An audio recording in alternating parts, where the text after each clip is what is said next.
여러분 안녕하세요. 이번 시간에는 첨단 제조 기술의 영향과 전망에 대해서 알아보도록 하겠습니다. 교과서는 124페이지를 펴시면 되고요. 학습지는 기술학습지 3페이지가 되겠습니다. 오늘의 학습 목표는 첨단 제조 기술의 사례를 설명할 수 있다입니다. 그래서 여러분들은 스마트 공장의 공장 자동화 시스템에 대해서 배우고, 두 번째로 3D 프린터의 원리와 특징에 대해서 배우도록 하겠습니다.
여러분들 영상을 잘 봤나요?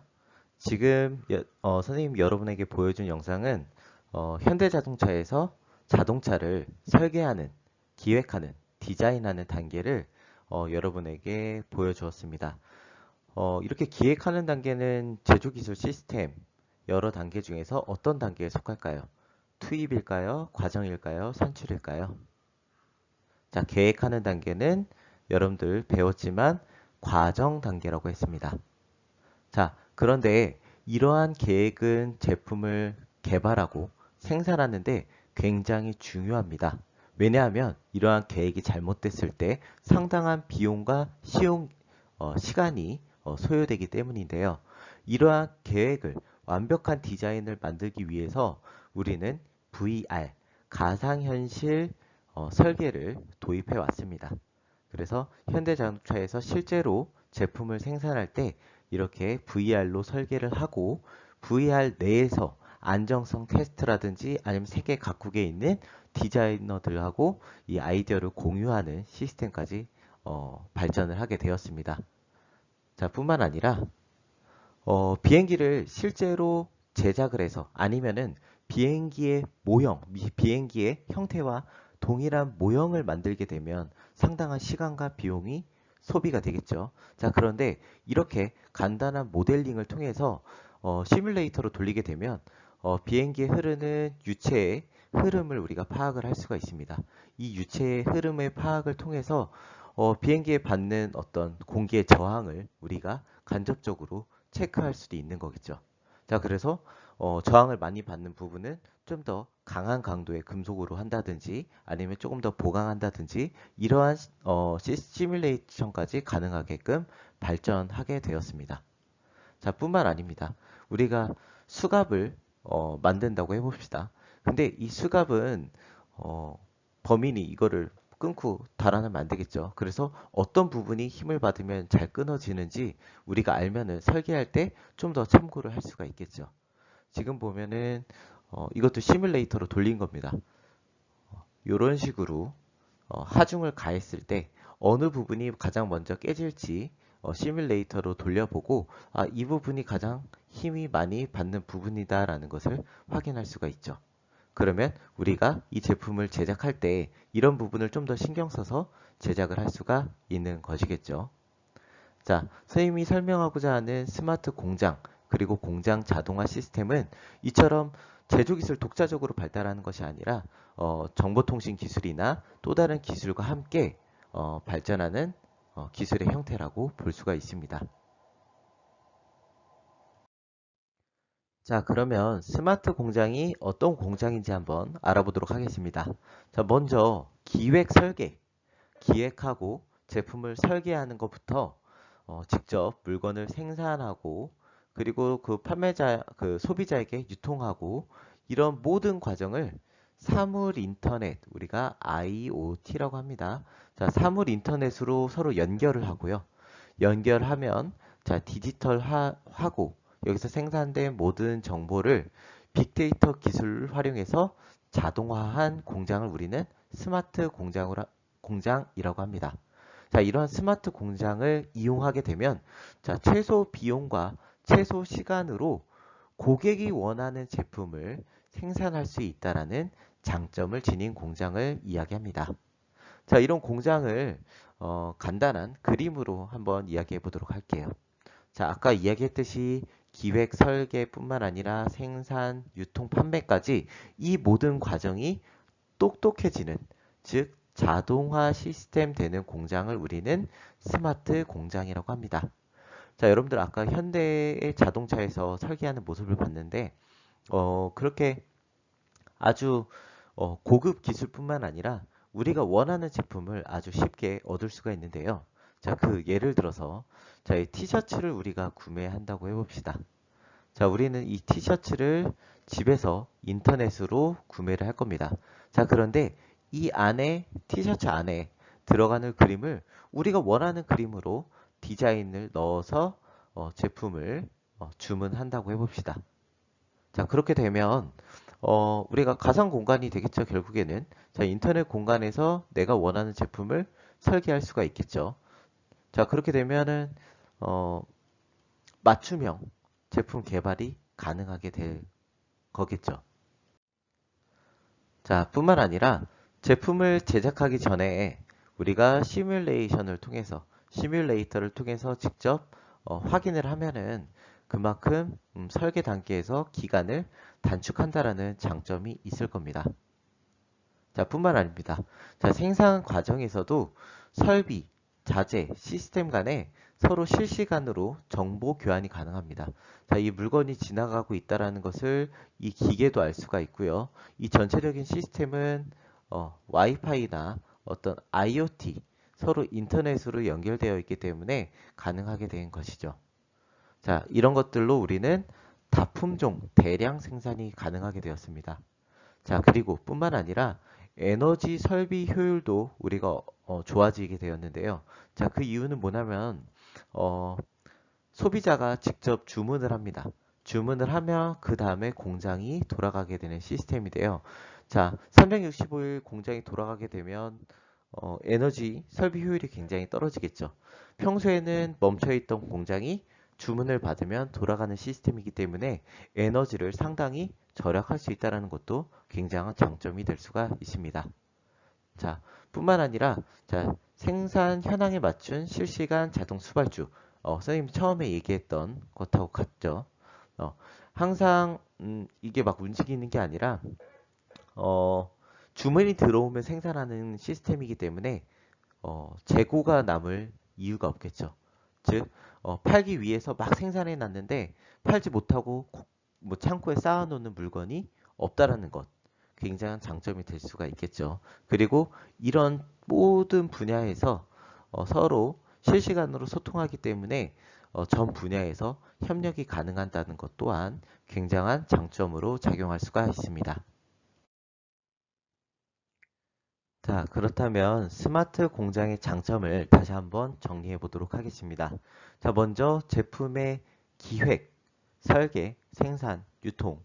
자, 이런 것들이 전부 다 자동화되었고, 그리고 기간을 상당히 단축할 수 있다라는 장점이 있게 되었죠. 자, 뿐만 아니라 고객 맞춤형으로 제품을 개발할 수 있다라는 것. 그 고객에 맞춰서 설계를 하기 때문에 고객 맞춤형 제품 개발이 가능하게 된 것이죠. 자, 그리고 공장이 자동화되었기 때문에 다품종 대량 생산이 가능하게 되었습니다. 자, 뿐만 아니라 고객이 주문에 따라서 공장이 움직이기 때문에 에너지 설비 효율을 제고할 수 있다라는 장점이 있고요. 물건을 어떤 판매를 바로바로 하기 때문에 이거를 보관할 수 있는 공장을 갖추지 않아도 되고요. 그렇기 때문에 어떤 공장을 유지하거나 설비를 해야 되는 비용도 줄어들고 팔지 못해서 남는 재고가 없기 때문에 이러한 재고 비용도 감소한다라는 장점이 있습니다. 자, 뿐만 아니라 품질 그리고 물류 등 전 분야에서 서로 연결되어 있고 소통하기 때문에 협력할 수 있다라는 장점을 가지고 있습니다. 자, 그렇다면 이렇게 공장 자동화가 된 이유는 무엇일까요? 바로 산업혁명 때문에 가능하게 된 겁니다. 자, 이렇게 공장 자동화는 우리는 인더스트리 4.0이라고 하는데요. 이것은 우리는 쉽게 4차 산업혁명이라고 이야기합니다. 자, 그러면 1차, 2차, 3차와 4차 산업혁명이 어떠한 차이를 보이는지 우리 좀 더 자세하게 알아보도록 하겠습니다. 자, 위에서부터 순서대로 1차, 2차, 3차, 4차 산업혁명에 대한 설명입니다. 자, 먼저 1차 산업혁명 같은 경우에는 흔히 우리가 간의 수공업 형태라고 이야기를 합니다. 뭐 집에서 뭐 집신을 만든다던가 아니면 대장간에서 의뢰를 받아서 물건을 만드는 것 이런 형태를 우리는 간의 수공업 형태라고 이야기를 합니다. 자, 이렇게 되면 대량 생산이 불가하겠죠. 그리고 내가 원하는 형태의 아주 그 원하는 제품만 만들 수 있기 때문에 아주 적은 품종을 소량 생산할 수 있다는 특징이 있습니다. 자, 이런 것들을 만들기 위해서 우리는 다양한 수공구를 사용을 하겠죠. 자, 좀 더 발전한 형태는 우리는 공장제 기계공업 형태라고 이야기를 합니다. 즉, 컨베이어 벨트를 이용해서 대량 생산이 가능하게 되었는데요. 여기서도 다양한 제품을 만들지 못하고 내가 원하는 한 가지 제품만 만들 수가 있습니다. 대표적인 사례로는 포드의 컨베이어 시스템을 예를 들 수가 있죠. 포드 시스템 같은 경우에는 한 가지 종류, 한 가지 모델의 자동차만 여러 대 만들 수 있는 소품종 대량 생산이 가능하게 되었는데요. 여기서는 이제 다양한 동력 기계들을 사용할 수 있게 되었습니다. 이러한 동력 기계를 이용해서 우리가 컨베이어 벨트를 움직일 수 있게 된 것이죠. 자, 그 다음에 3차 산업혁명 같은 경우에는 자동화 기계를 사용하였습니다. 자, 여기서는 다양한 품종을 생산해낼 수 있지만 대신 많은 양을 생산해낼 수는 없습니다. 자, 그래서 사용하는 장치는 자동화 기계를 주로 사용을 하였습니다. 자, 그리고 우리가 좀 전에 배운 스마트 공장 같은 경우에는 무인 자동화 시스템이 생산 형태고요. 자, 이것의 가장 큰 장점은 고객 맞춤형 생산이 가능하다는 겁니다. 자, 이거를 조금 더 다른 얘기를 한다면 다품종, 대량 생산이 가능하게 되었다는 겁니다.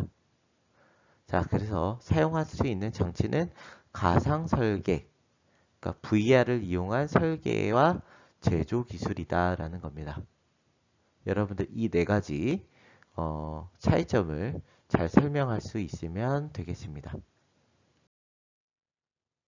자, 다음은 3D 프린터에 대해서 알아보도록 하겠습니다. 여러분들 프린트는 5페이지를 펴주시면 되겠습니다. 자, 3D 프린터와 모델링인데요. 자, 3D 프린터라고 함은 3차원 도면에 설계된 모형을 입체 물체로 인쇄하는 기술을 이야기합니다. 여러분들 기존에 우리가 알고 있던 프린터는 2차원, 종이를 넣어서 2차원으로 평면으로 뽑아내는 것을 이야기를 하죠. 자, 3차원 3D 프린터 같은 경우에는 X축, Y축 뿐만 아니라 Z축, 높이가 있는 형태로 출력하는 것을 이야기를 합니다. 자, 그래서 이 그림과 같이 입체로 물건을 출력하는 기술인데요. 출력 방식과 재료가 다양해지면서 이것을 적용할 수 있는 분야는 점점 확대되고 사용할 수 있는 수요도 점점 증가하고 있는 모습을 보이고 있습니다. 자, 그리고 3차원 모델링이라고 하는 것은 가상의 공간에서 제품을 입체적으로 만드는 기술, 그리고 영화, 광고, 건축, 디자인, 설계 분야 등 여러 분야에서 널리 활용되고 있는 모습을 보여주고 있습니다. 자, 3D 프린팅의 과정은요, 크게 세 가지 과정으로 나눌 수가 있습니다. 먼저 첫 번째는 3D 모형으로 설계하는 모델링 단계가 있고요. 두 번째는 실제로 제품을 프린팅하는, 출력하는 프린팅 단계가 있습니다. 자, 세 번째는 프린팅된 제품이 완벽하지가 못해요. 어떤 내구도도 떨어질 수가 있고 표면적으로도 우리가 다듬어 줘야 될 수도 있기 때문에 이것을 후 강호하는, 후 처리하는 피니싱 단계가 있습니다. 자, 그렇다면 3D 프린팅의 원리는 어떻게 될까요? 3D 프린팅의 원리는 총 여러 가지가 있지만 우리는 세 가지만 알아보도록 하겠습니다. 첫 번째는 FDM 방식, 고체 기반 방식이고요. 두 번째는 SLA 방식, 액체 기반 방식입니다. 세 번째는 SLS 방식, 파우더 기반 방식인데요. 우리가 어떤 기반의 재료를 사용하느냐에 따라서 원리가 전부 바뀌기 때문에 여러분들이 이러한 원리를 차이를 잘 알고 계시면 되겠습니다.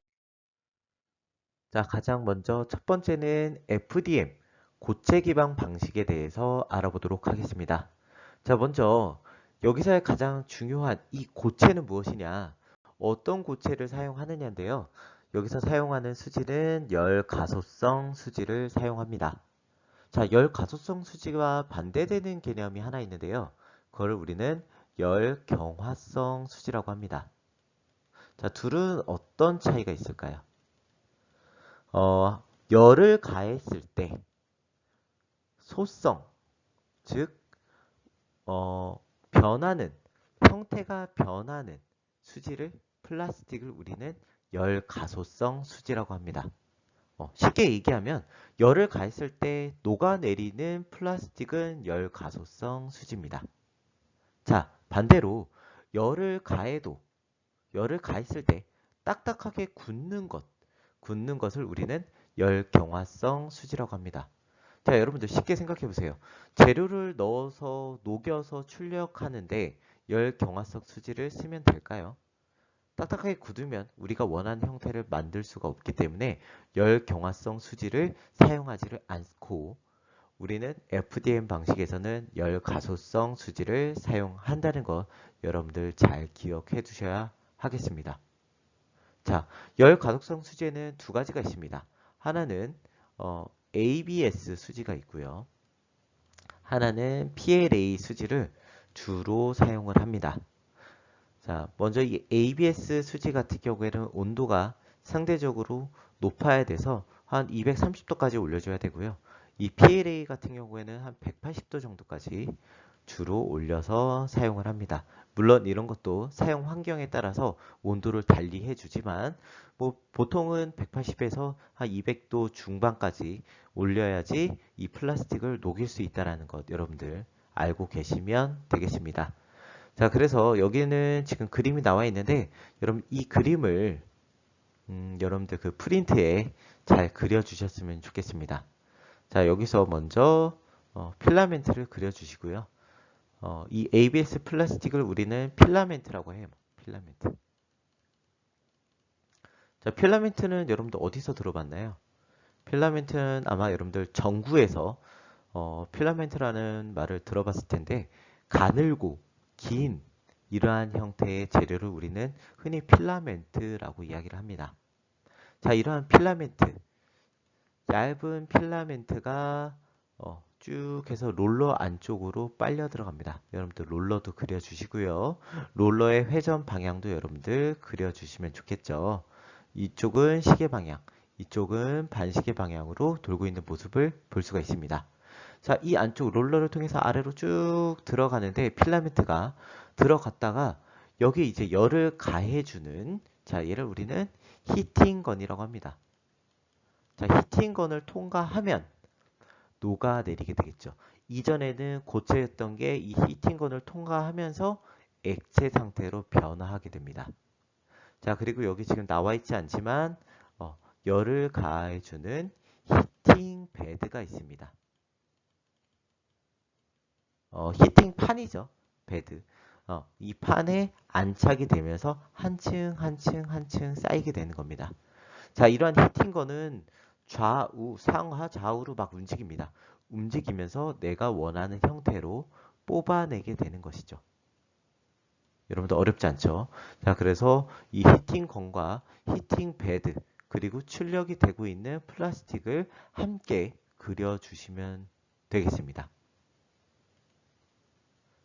그리고 관련된 영상 같은 경우에는 좀 보여주면 좋은데 여러분들 저번 주 강의에서 이미 3D 프린터 관련 영상을 보여줬기 때문에 그걸 잘 본 친구들은 뭐 어떻게 움직이는지 뭐 궁금하지 않을 테니까 여기서의 영상은 넘어가도록 하겠습니다. 넘어가도록 하고 여러분들이 좀 봐야 될 것은 적층형으로 결과물을 출력한다는 것 그리고 일반적으로는 ABS와 PLA 수지를 많이 사용한다는 것 알고 계시면 되겠습니다. 두 번째, SLA 방식, 액체 기반 방식에 대해서 알아보도록 하겠습니다. SLA 방식은 어떤 형태의 재료를 사용을 할까요? 여러분들 다 알겠지만 액체 형태의 재료를 사용해서 만들게 되는 게 바로 이 SLA 방식입니다. 자, 아까 여러분들 봤듯이 열 경화성 수지는 어떤 수지였죠? 열을 가하면 단단하게 굳는 플라스틱을 우리는 열 경화성 수지라고 이야기를 했었습니다. 자, 그럼 광 경화성은 뭘까요? 빛을 가했을 때 단단하게 굳는 것을 이야기하겠죠. 자, 이러한 광경화성 수지를 사용한다는 점은 여러분들 굉장히 중요하기 때문에 꼭 기억해 주시기 바랍니다. 자, 그러면은 먼저 영상을 한번 보고 이야기를 나눠보도록 할게요. 지금 보고 계신 영상은 여러분들 자동차의 프로토타입, 그러니까 시제품을 만드는 과정입니다. and it utilizes a 200 milliwatt laser, which 지금 is 이거는 바퀴 curing 휠을 UV sensitive 직접 resin 출력하는 inside the 과정이고요. vent. 먼저 이렇게 3D 프로그램을 이용해서 모델링을 하겠죠. 그 다음에 실제 제품을 출력하는 프린팅 과정이 있을 겁니다.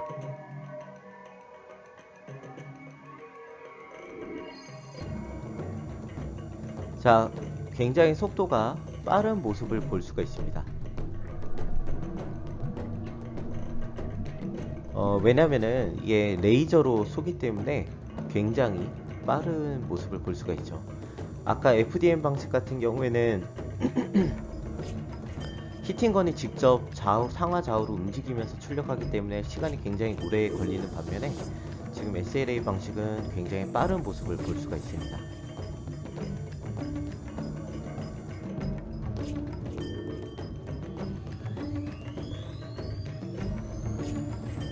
자, 또 다른 장점은 뭐가 있을까요? 여러분들 이 면을 보면 알겠지만 FDM 방식에 비해서 굉장히 세밀하고 매끈한 표면인 것을 우리가 눈으로 확인할 수가 있습니다.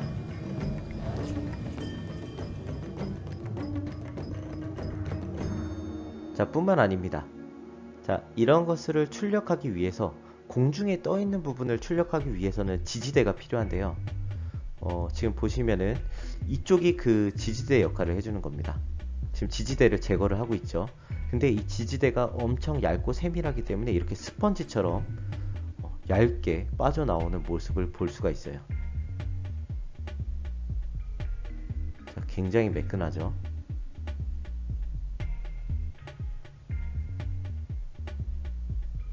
자, 이렇게 매끈하고 출력 속도도 빠르고 이렇게 대형 제품을 만들 수 있다는 것은 굉장한 장점이지만 단점도 상당히 있습니다. 왜냐면 이렇게 후처리를 또 해줘야 되고요. 이렇게 또 세척하는 씻어내는 과정도 필요합니다. 그리고 이런 광경화소 수지가 좀 강하지가 않아요. 강하지가 않기 때문에 자외선에서 이렇게 열 처리를 해줘야지 내가 원하는 강도를 얻어낼 수 있다라는 장점이 있습니다. 이런 후 가공을 우리는 피니싱 가공이라고 얘기를 했었죠. 후 가공이 굉장히 많기 때문에 이런 것들은 단점으로 작용을 할 수가 있고. 근데 진짜 잘 나오네요, 출력이. 그런 단점이 있음에도 불구하고 이 정도 퀄리티로 뽑아낼 수 있다는 것은 엄청난 장점이 될 수가 있을 거예요. FDM 방식 같은 경우에는 여러분들 이전에 봤지만 다양한 필라멘트를 쓸 수가 있어가지고 후처리, 그러니까 색을 입히지 않아도 된다는 장점이 있는데 이러한 FDM 방식 SLA 방식 같은 경우에는 한 가지 색상으로 출력이 되기 때문에 여러분들 좀 전에 봤던 것처럼 나중에 색상을 다시 입혀줘야 된다라는 단점이 있습니다.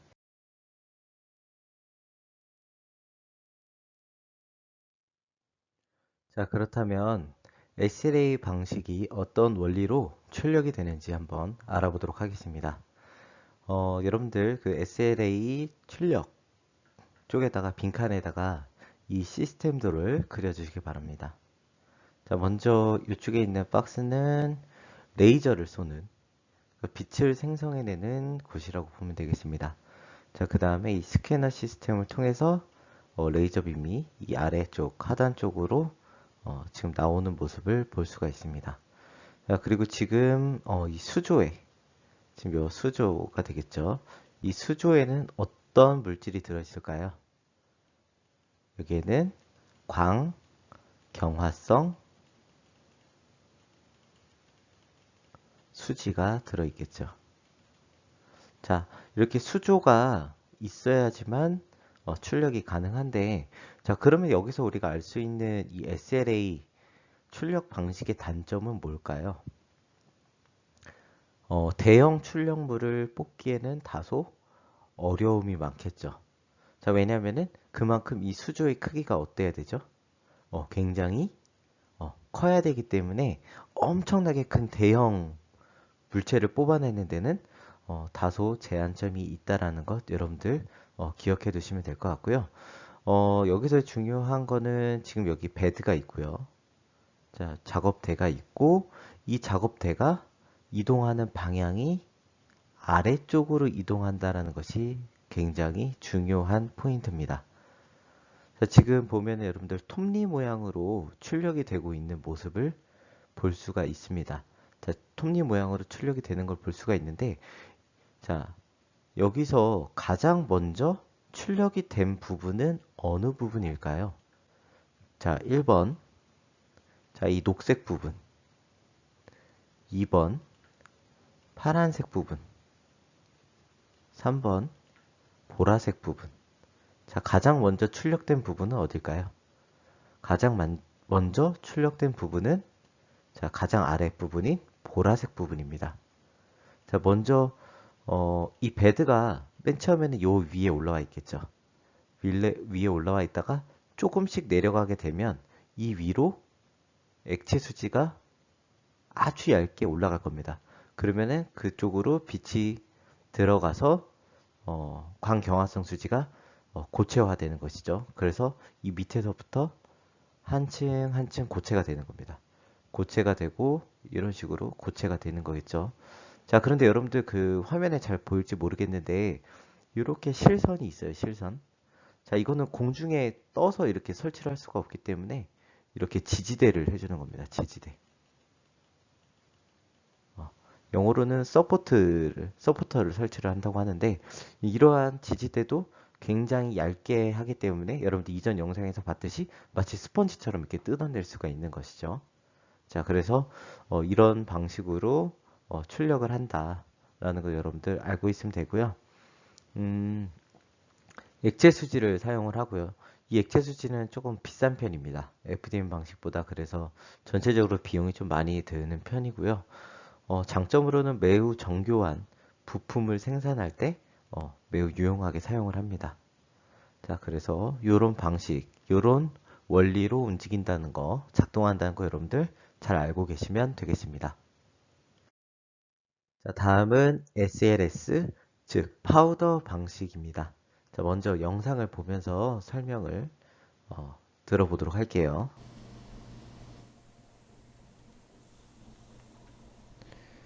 자, 지금 보시면은 이렇게 레이저가 가면서 무언가를 녹이고 있습니다. 굉장히 빠르죠? 자, 그 다음에 롤러가 지나가면서 방금 뭐 있었던 게 없어졌어요. 자, 그리고 한번 스캐닝을 합니다. 스캐닝을 하고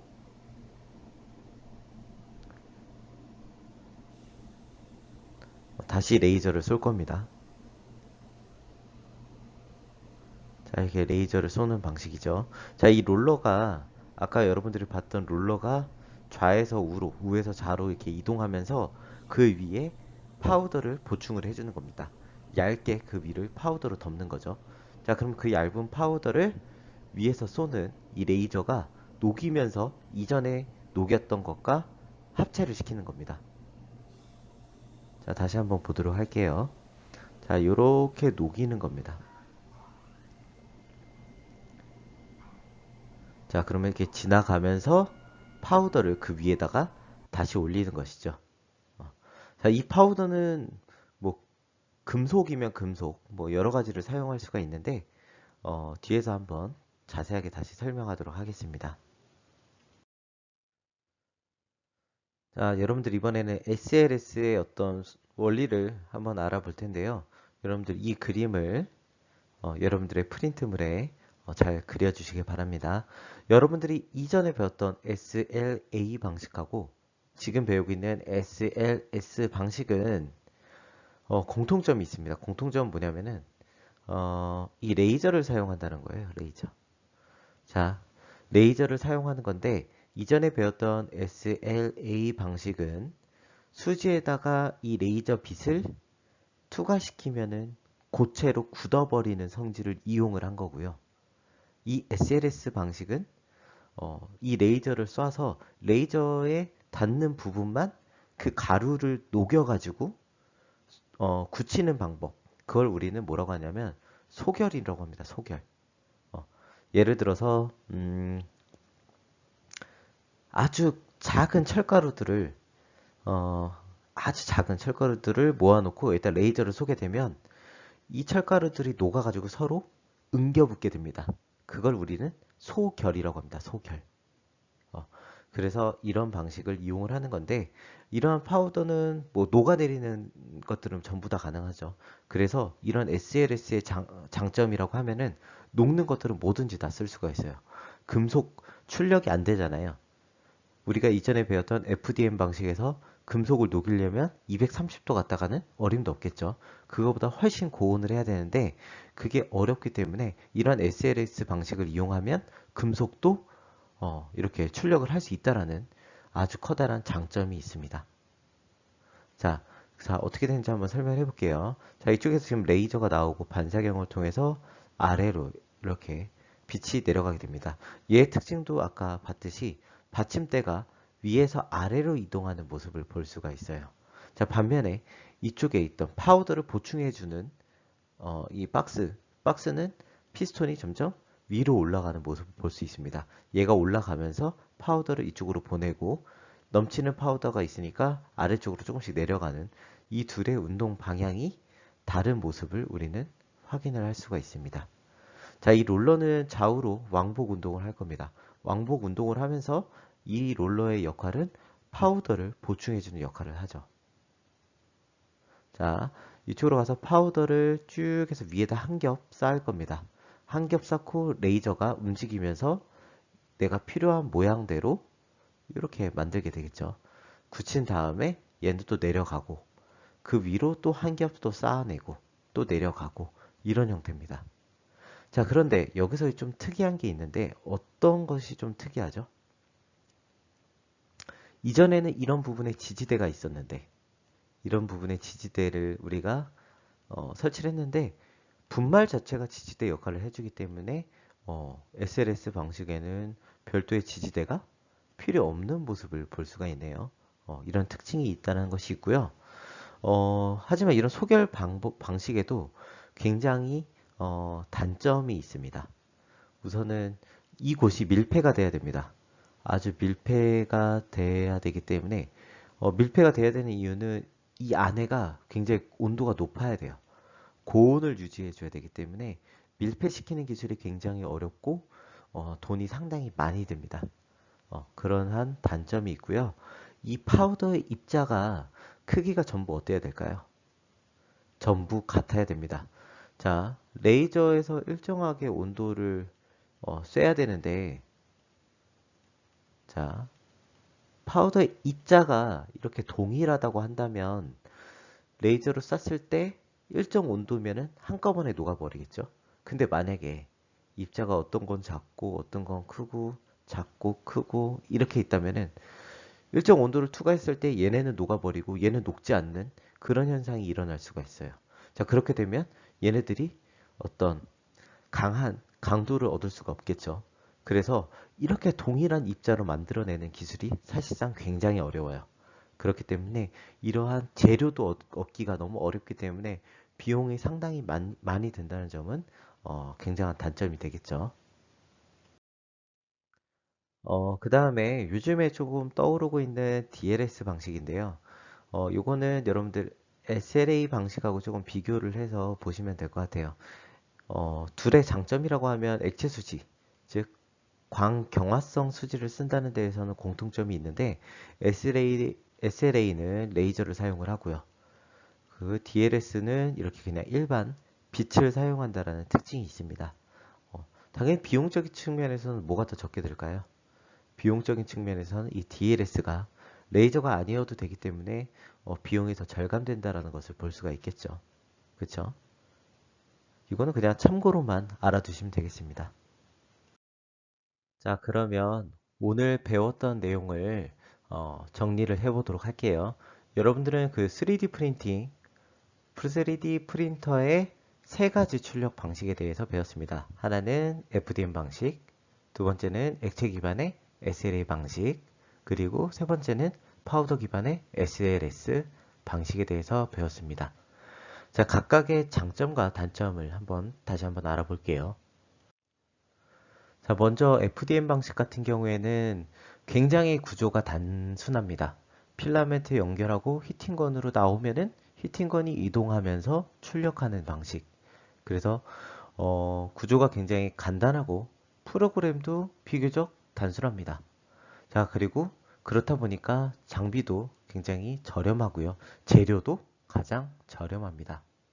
자, 다양한 소재 적용이 가능하고요. 지금은 뭐 플라스틱을 주로 많이 사용을 하지만 플라스틱뿐만 아니라 요즘에는 이러한 FDM 방식을 이용해서 건물을 출력해내기도 합니다. 그 안에다가 콘크리트를 넣어서 말이죠. 아주 크게 만들 수도 있습니다. 큰 물품 제작에 용이하고요. 크다고 한다면 요즘은 건물까지도 가능하고요. 다양한 소재 적용 가능, 심지어는 요리도 가능하고요. 요즘에는 조금 기발하게 초콜릿 같은 경우에는 열에 잘 녹잖아요. 그래서 고체 필라멘트를 어, 초콜릿으로 하고요. 실제로 녹여가지고 초콜릿 제품을 만들어낸다고도 합니다. 자, 이러한 장점은 FDM만의 장점이 되겠죠. 하지만 단점도 있습니다. 두께가 이런 식으로 만약에 1mm를 출력을 했다고 해봅시다. 자, 나는 원통을 뽑고 싶은데 이렇게 적층을 하다 보면은 어떤 문제가 생기냐면 이렇게 틈새 사이가 울퉁불퉁하면서 고르지 못한 어, 현상이 일어납니다. 자, 그래서 이거를 나중에 이렇게 깎아서 만들어줘야 되는데 이렇게 표면이 굉장히 매끄럽지 않다라는 것은 FDM의 어떤 고질적인 특징이 되겠죠. 뭐 나중에 엄청나게 발달을 해서 얘를 0.01mm로 이렇게 출력을 한다면은 뭐 이런 굴곡이 거의 눈에 띄지 않게 되겠지만 그렇게 아주 얇게 출력을 하면 시간이 오래 걸린다는 단점이 생길 수밖에 없겠죠. 자, 그 다음에 세부 모양 제작이 어렵습니다. 자, 비교적 얘네들에 비해서 SLA 방식과 SLS 방식에 비해서 아주 세밀하게 만드는 데는 다소 어려움이 있고요. 그 다음에 베드 위에 얘가 이렇게 출력이 되는데 베드가 조금만이라도 이렇게 옆으로 기울어져 있으면은 얘가 출력이 되다가 잼이 나버린다고 하죠. 지들끼리 뭉쳐서 잼이 나버리는 경우가 생깁니다. 자, 이러한 단점들이 있다라는 것. 그리고 시간이 자, 여기다 추가를 할게요. 자, 시간이 상당히 오래 소요가 된다. 누구에 비해서? 이 SLA 방식에 비해서 시간이 오래 걸린다는 단점이 있습니다. 자, SLA, 액체 기반 방식도 볼게요. 자, 여러분들 아까 영상도 봤듯이 표면이 굉장히 매끄럽다라는 장점이 있습니다. 이건 뭐 나중에 사포로 갈아내지 않을 정도로 굉장히 매끄럽고요. 그 다음에 출력 속도도 중간 정도의 출력 속도, 속도가 괜찮은 편입니다. FDM 방식에 비해서 출력 속도도 나쁘지 않고요. 자, 하지만 단점도 있죠. 피니싱 과정이 굉장히 복잡합니다. 후처리 과정. 예를 들어서 프린팅한 후에 그 액체를 전부 다 세척해내야 되고요. 다 닦아내야 되고요. 그리고 사용 가능한 원료가 또는 색상이 제한적입니다. FDM 방식에는 필라멘트 색깔을 여러 개를 줘서 히팅건이 돌아가면서 출력을 할 수가 있어요. 내가 필요한 부분의 색깔을 골라서 쓸 수가 있는데 얘는 수조에다가 한 가지 액체만 넣어놓고 쓰기 때문에 한 가지 색상밖에는 사용할 수가 없습니다. 자, 게다가 상대적으로 열 경화성 수지는 열 가소성 수지에 비해서 숫자가 굉장히 적고 가격이 굉장히 비싼 것을 볼 수가 있어요. 그렇기 때문에 이러한 단점들이 있다라는 것도 여러분들 잘 알고 계셔야 되고요. 자, 마지막 파우더 기반으로 하는 SLS 같은 경우에는 장점은 가루로 된 소재라면 모두 가능하다는 겁니다. 심지어 모두 가능하다고요? 금속이나 유리도 가능합니다. 자, 이러한 장점들이 있어요. 자, 그런데 단점이 없지 않습니다. 자, 이 가루면 되는데 이 가루를 비슷한 크기로 만드는 게 굉장히 어려운 기술이고요. 자, 소재별로 설정이 다르게 해야 된다. 자, 여러분들 이전에 우리 알루미늄에 대해서 배웠지만 금속이 갖고 있는 모든 녹는 점은 전부 다릅니다. 고유의 녹는 점이 있기 때문에 어떤 금속을 사용하느냐에 따라서 그 레이저를 온도와 레이저의 세기와 레이저를 조사하는 시간이라고 하죠. 비추고 있는 시간을 달리해야 되는 것은 굉장히 조금 기술적인 지식이 좀 필요하겠죠. 자, 그 다음에 밀폐시키고 해야 되기 때문에 이러한 기술들이 굉장히 어려워요. 그래서 기계 자체가 제작하는데 비용이 상당히 들기 때문에 구입하는데도 비용이 상당히 많이 든다라는 단점이 있습니다. 자, 여러분들 다소 긴 강의 듣느라 수고 많으셨고요. 오늘의 과제는 여러분들이 프린트에 빈칸을 모두 채워 오시면 되겠습니다. 오늘도 수고 많으셨습니다.